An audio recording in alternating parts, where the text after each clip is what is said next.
Adamatia and Eldritch are bad decks, they said. We have the results out of the first PPG this weekend. I wanted to kind of talk about the metagame a little bit, run through some of the deck list here. Well, they won't be in this video. I'll cover them later in the week. I like being able to go more in depth with this stuff. And, Eldritch is not a good deck, they said. Oh, man. The deck is so good. Alright, let's dig on into this, shall we?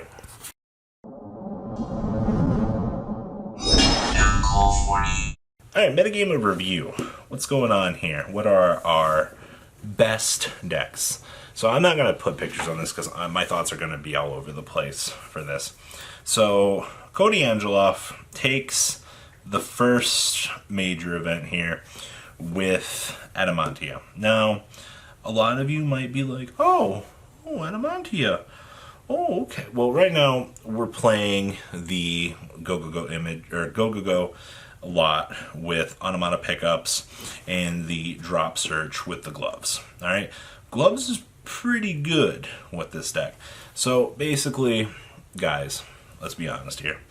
A lot of us probably didn't think that we would be wanting to see Adamatia take off, but this deck has its combo ability here in the TCG is super good. Alright, like, I am not surprised by any stretch of the imagination by what this deck is doing to people. Search ability off of Doki Doki, using the Go cards in synergy to, one, revive your cards, extend, the Utopic monster being as good as it actually is. Oh, and by the way, your immense synchro boards that you put up are good. Now, I remember somebody told me that Koty was talking about this deck actually being probably the best deck in the format, and the fact that he just won the first tournament with this basically solidifies the fact that he was basically right. Doesn't surprise me any stretch of the way. Alright, like, I'm just saying, guys, in the near future here, don't be surprised if Adamatia cards start to go up even higher. Somebody asked me the other day if I think you should pick up researchers. I'm a big fan of having everything right away and just being able to kind of go along with my day and enjoy comboing. So, Koty Angeloff taking first place this weekend with Adamatia. Now, second place, we have pendulums here. Now, this brings up a really good point. He's teching one Magician's Soul in this. Now, I know that there's been talk about people starting to tech Magician's Souls in other places. We literally just uploaded a Frankfurt deck profile. I think it should have been the one that was playing Souls on it. My other friend was playing Souls in Trap Trick.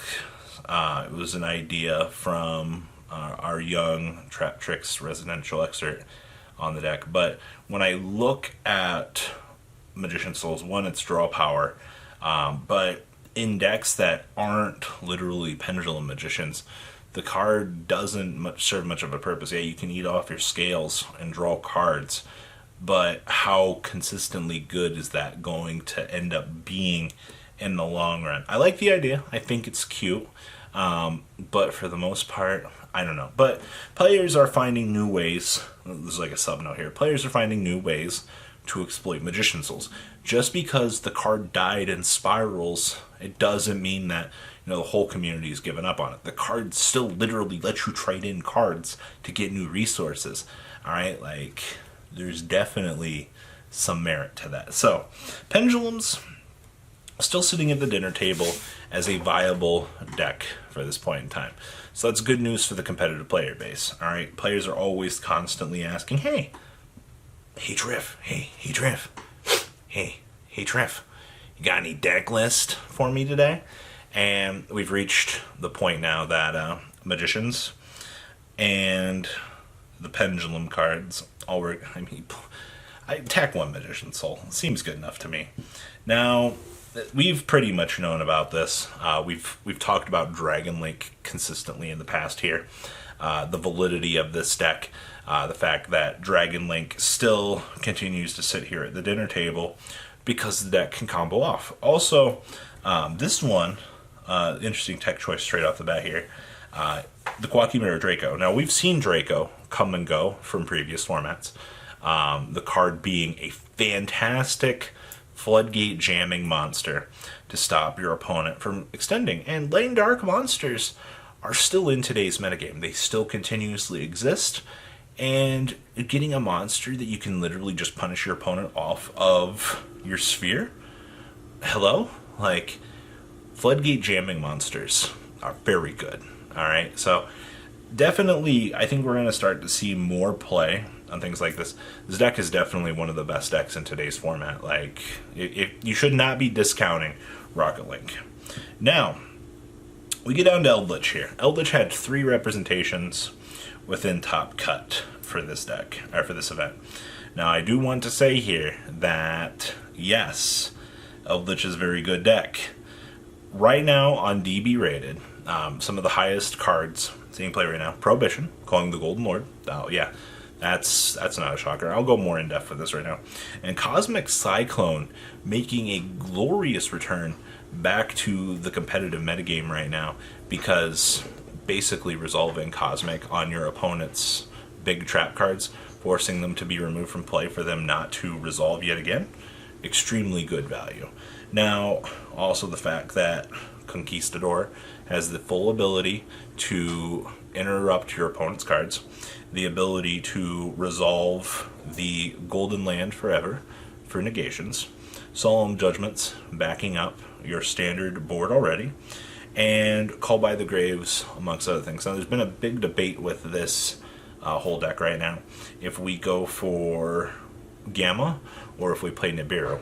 And it looks like this weekend that the big result was for the Rock, basically putting it ahead for negations overall. So basically, Eldritch basically taking full advantage of 9 hand traps now, with Imperms, Ash Blossoms, and Nibirus. Nibiru being the card that, well, just breaks apart boards now. So I'm definitely looking forward to seeing the results from this going forward, if Eldritch will continue to probably stick to Nibiru, or if we're going to see a more positive resurgence of Gamma with this. Now, out of the entire top cut here, we did not have a single Salad deck, which definitely caught me off guard. Salad was this massive powerhouse last format that players were constantly going toward. Oh my god, Salad's so good. And I was one of those people. I still think that Roar and Rage being good cards as they are. But now we have a deck, Eldritch, able to recur back its monsters from the graveyard, literally and figuratively. You know, being able to Eld Elixir on up and then banish for your traps. Or you can literally banish the traps, summon more ways to find the Golden Lord. Who knew that a 2800 butt with a 2500 body, with access to things like Juggernaut Maximum, or excuse me, Gustav Max, Juggernaut Libby, these huge threats could basically bully Salad to the point of really no return. So going forward, will Salad not be a top competitor anymore, or have we actually effectively found means to power creep one of the best decks in the game out of the format, literally just by allowing 2 decks to exist at this point? Now, I still think Adamatia is going to be one of the best decks. Eldritch, now basically, we had 2 decks, by the way, come on into the metagame here, and we literally wrecked this. We basically go Adamatia with the full power of Eldritch. Basically, we have a new stun deck on the block, and it's here to bully you. And you have a new combo synchro deck. It's like the new rules were literally made for these 2 titans to compete at tournament level. So going forward, ladies and gentlemen, Rocket Link, still a very consistent competitor. This is a lot to base on one tournament results. Rocket Link, very good. Eldritch, very good numbers, but not a clear winner, actually. Pendulum, still very good. Definitely 1.5 for most of its life here. Altergeist, being a very good rogue deck as well. And a very good player showing up, playing Adamatia, definitely putting a new spin on today's metagame. Things that we all knew, but we didn't want to accept. It's really rough out there. Adamatia's combo ceiling is so insane, by the way. Like, if you ever get free time, just go watch people play this deck. Watch the plays that you can do. Sometimes you can get quite unlucky. Other times, you can just get massively rewarded for this. Like, I actually love watching this deck. Like, it's to the point that I've watched this so much that I kind of want to play it right now. But I do think that the cool combo ceiling and potential for this definitely going to be interesting. So what do you guys think about the cool results out of this weekend? Please leave a comment down below. Tell me what you guys think. I'm looking forward to seeing how we're going to stick with this for ways to come. All right, guys, I'm out. Peace. The ride never truly ends. Thank you, patrons, for helping support the channel. Without you guys, I don't know if I'd still be doing this. And for those of you that like Cardfight Vanguard, FanCool40 is here for all your content needs. And those of you asking if I sell cards, mcoolgames.com for all your trading card game needs. Check the description for more interesting info. Thanks for watching, guys.